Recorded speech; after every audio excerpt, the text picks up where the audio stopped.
Cada cierto tiempo en algunos medios podemos ver cómo algunas empresas han tenido algún incidente de ciberseguridad que obligan a parar total o parcialmente sus actividades.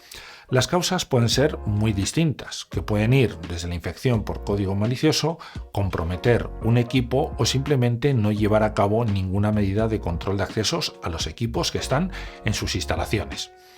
¿Qué es lo que ocurre? Pues que también existen otro tipo de factores que debemos de tener en cuenta y que no tienen que ver con esas políticas o la implementación de tecnologías. Si quieres ver cuáles son esos factores que te voy a contar a continuación, ponte cómodo porque comenzamos.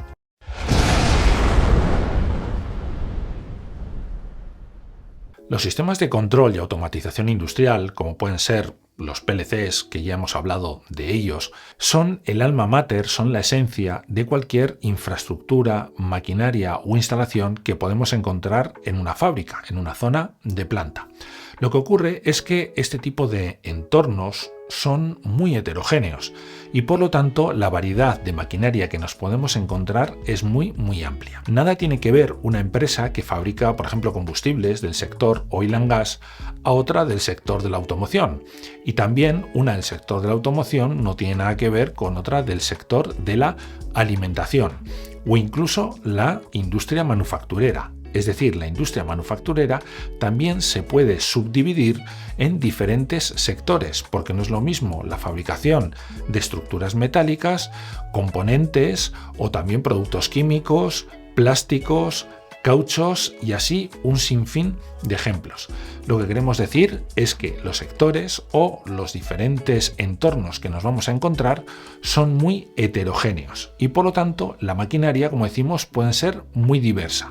Podemos encontrar perfiladoras, cizallas, trenes de laminación, también podemos encontrar maquinaria, por ejemplo, máquina herramienta, tornos, fresas, mandrinadoras, hornos, autoclaves y así un sinfín de elementos o incluso también máquina especial. Bueno, y no nos olvidemos también de lo que son las líneas de ensamblaje de ese sector de la automoción.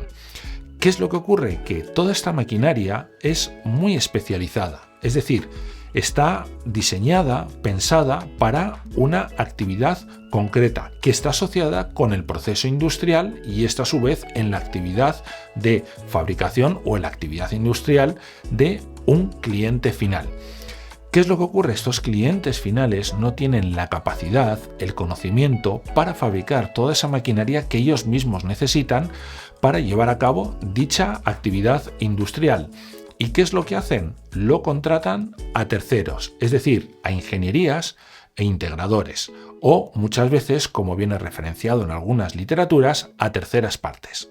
Como decimos, los clientes finales contratan los servicios de estas ingenierías especializadas para crear esa maquinaria y también programar, configurar y parametrizar los diferentes componentes de estas, como son los PLCs, seguridades, pantallas, variadores de frecuencia, unidades de control o también los controladores de los robots si es que están presentes, por ejemplo, en una célula de automatización.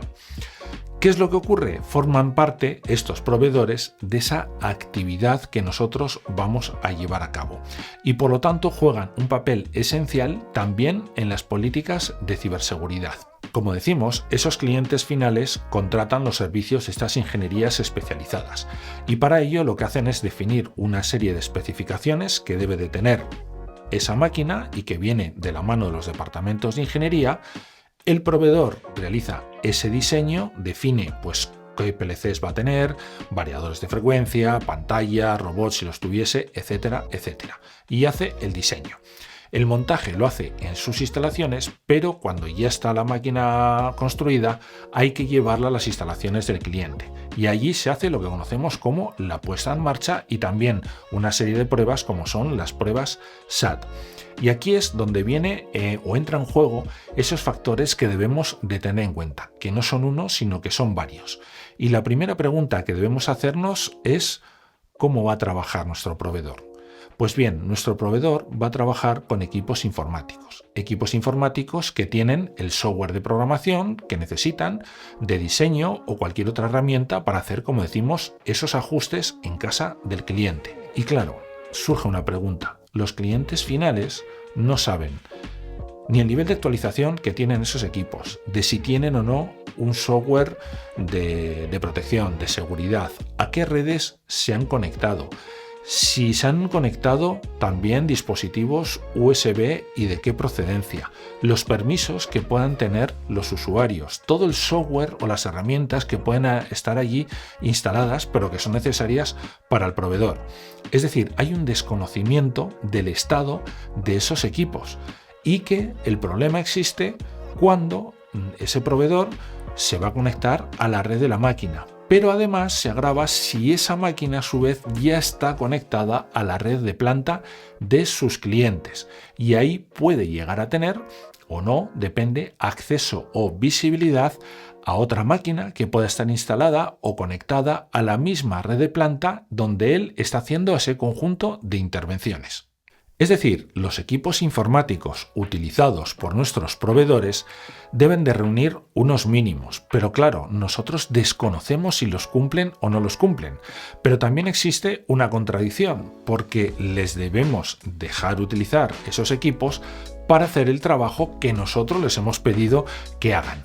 En algunas organizaciones lo que hacen es facilitar cierto tipo de equipos, de los equipos de mantenimiento, y se ceden a los proveedores, pero eso no siempre ocurre, no es lo común. Sobre todo, ¿por qué?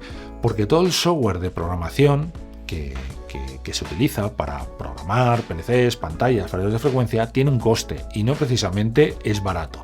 Entonces, ¿qué es lo que ocurre? Si nosotros prestamos a nuestro proveedor un equipo informático con las licencias correspondientes para ser utilizado de manera legal, también estamos asumiendo un gasto que tal vez no sea necesario asumir. Es decir, a nuestros proveedores les contratamos para llevar a cabo una serie de acciones y por lo tanto deben de ser ellos los que deben de asumir todos los costes. Lo que queremos decir con esto es que debemos de tener presente el riesgo que esto supone, pero es que además se suma también otra condición, y es que ese ordenador del proveedor pertenece a una compañía y puede tener información sensible o confidencial de otros clientes de nuestro proveedor, que a nosotros ni nos va ni nos viene y no tenemos por qué saber de ellos, con lo cual tampoco tenemos la capacidad de inspeccionar el contenido o el estado de esos equipos. Lo que sí podemos hacer es pedir que nuestro proveedor nos firme una especie de manifiesto donde se comprometa a cumplir con una serie de condiciones, y esas condiciones son que tenga un sistema operativo de soporte, o sea, que reciba soporte por parte del fabricante, también que esté actualizado, también que tenga una herramienta como puede ser un antivirus, y que se comprometa a ejercer todo ese tipo de tareas solamente sobre sus equipos. De tal manera que si nosotros en nuestras herramientas de seguridad perimetral detectamos algún tipo de anomalía, es decir, que desde ese equipo se quiera acceder a otros en otro segmento de red, se quieran hacer escaneos o tener acceso, como decimos, a interfaces de otros equipos, pues podamos pedir explicaciones a nuestro proveedor y decirle: tú sabías de que no podías hacer esto, esto y esto. O, por ejemplo, si vemos alguna actividad sospechosa de querer bajarse algunas licencias que no son las originales, es decir, algún intento de comunicación contra un servidor para la activación de ese conjunto de herramientas que obviamente no están correctamente licenciadas. Por tanto, ¿a qué conclusión debemos de llegar? Pues bien, de que esas empresas, los clientes finales, deben de hacer partícipes también de sus políticas y de sus requisitos a sus proveedores, es decir, a las empresas externas que de alguna manera colaboren o trabajen para ellos. Y principalmente, ¿cuál va a ser? Pues en lo relativo a la maquinaria o a las infraestructuras que estén en sus instalaciones. Y aparte de todo esto, tenemos que sumar un factor adicional, y es que estos integradores, una vez que ya han diseñado la máquina y está en funcionamiento, se convierten en mantenedores. Es decir, si en algún momento su cliente les pide algún tipo de cambio, modificación o actualización, pues ellos son los encargados de llevarla a cabo. También es cierto de que existen en los clientes finales equipos de mantenimiento que pueden hacer algunos cambios, tienen esa capacidad, pero no siempre es así. O en cualquier caso, los cambios más representativos o más importantes siempre se tienden a realizar por el fabricante de la propia máquina para tener garantías de que esos cambios no van van a suponer pues un fallo potencial a futuro. Los fabricantes de maquinaria, los integradores, ¿qué es lo que hacen? Pues muchas veces despliegan dentro de esa máquina un dispositivo como son un modem router para acceder de manera remota a través de la red de telefonía móvil. Pero aquí esto supone un problema. Es decir, esos dispositivos son muy útiles, son buenos, no digo que no, pero también debemos de ver cómo participan de alguna manera dentro de esa estrategia de ciberseguridad. Lo recomendable, bajo mi punto de vista, es que cualquier acceso remoto por parte de esos integradores se haga utilizando la infraestructura del propio cliente. ¿Para qué? Para que el cliente gestione, administre los accesos que se producen desde fuera de las instalaciones y por lo tanto también tenga visibilidad y control de quién se conecta, desde dónde se conecta, durante cuánto tiempo está conectado y si esa conexión se produce bajo la necesidad o la petición de un equipo de mantenimiento del propio cliente final. Si nosotros permitimos el despliegue de este tipo de dispositivos, los clientes finales no tienen en control, es decir, es el proveedor quien gestiona los accesos, quien define las contraseñas y el que nos tenemos que fiar o depositar nuestra confianza en ellos de que lo hace de manera correcta. Esto puede suceder, no digo que no, pero puede ocurrir de que no todos los proveedores o las compañías estén sensibilizados y comprometidos con las buenas prácticas en materia de ciberseguridad.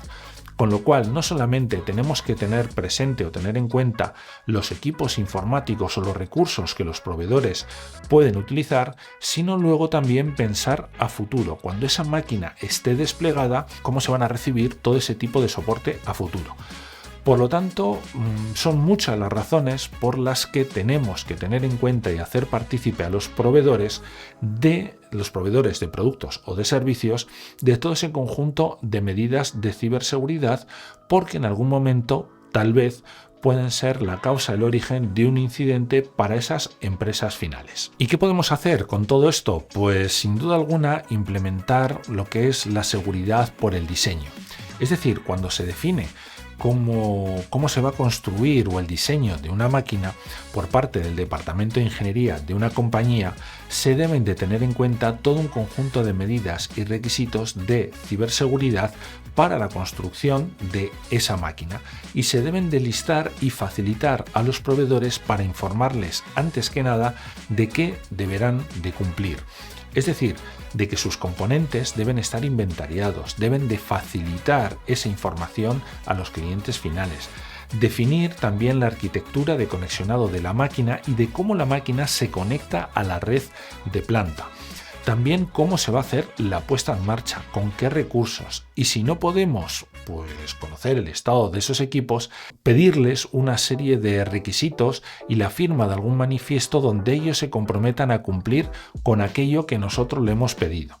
Y luego además el soporte remoto a futuro, cómo se debe de llevar a cabo, que será principalmente a través de la VPN corporativa por las razones que hemos dicho con anterioridad. ¿Y por qué es tan importante esto? Porque ya ha habido incidentes de seguridad en clientes finales donde la causa, el origen han sido esos proveedores que de alguna manera no han interiorizado o no están todos los sensibilizados que debieran estar en materia de ciberseguridad.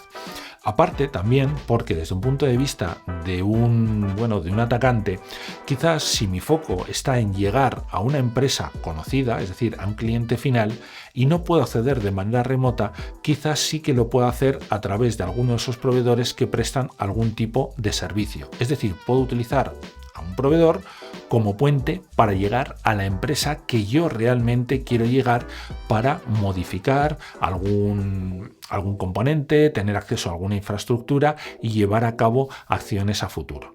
Por lo tanto, proveedores fundamental, factores a tener en cuenta. Y entre esos incidentes podemos hablar de empresas como Airbus, como Toyota o también ingenierías como puede ser Level One Robotics, un incidente que sucedió ya algunos años en el que esta empresa tenía un servidor expuesto, alguien lo encontró y tuvo información confidencial o sensible de todos sus clientes.